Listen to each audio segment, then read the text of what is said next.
بسم اللہ الرحمن الرحیم۔ سامعین محترم، آج میں نے آپ کے سامنے 3 مسائل کو بیان کرنا ہے اور ان تینوں مسائل کا تعلق سردیوں کے ساتھ ہے۔ نمبر 1، سردی میں ہم سردی سے بچاؤ کے لیے گرم ٹوپ کا استعمال کرتے ہیں اور گرم ٹوپ کو ہم پیشانی بھی چھپا لیتے ہیں، کان بھی چھپا لیتے ہیں۔ کیا اس طرح پیشانی چھپا کر نماز پڑھنا، اس سے سجدہ کرنا یہ جائز ہے؟ یاد رکھیں،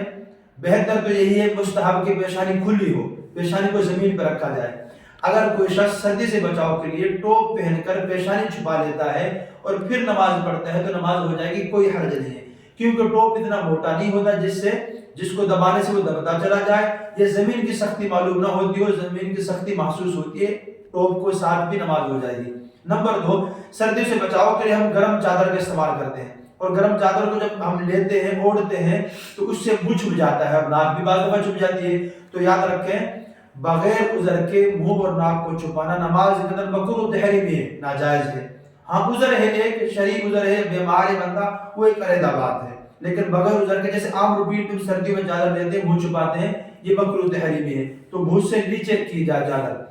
نمبر 3، ہم چادر کو جب اوڑھتے ہیں تو ہمارے ہاتھ اندر لے جاتے ہیں، تو کیا اس طرح نماز پڑھنا ٹھیک ہے؟ ہاں بالکل ٹھیک ہے، اگر ہاتھ ہمارے نیت کے لیے یہاں تک اٹھتے ہو چادر کے اندر تو کوئی حرج نہیں ہے، چادر سے باہر نکالیں تب بھی ٹھیک ہے، چادر کے اندر سے کریں تب بھی ٹھیک ہے،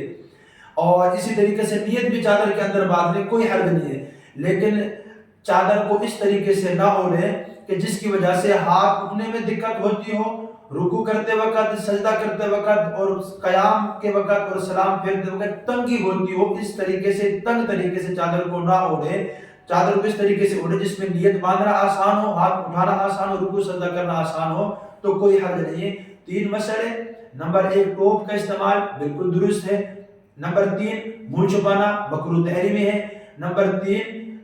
کہ چادر کو اس طریقے سے لینا ہاتھ چھپ جائیں اور ہاتھوں کو تنگی ہو، یہ ٹھیک نہیں ہے، ورنہ چادر کے ساتھ بھی کوئی حرج نہیں ہے، نماز ہو جاتی ہے۔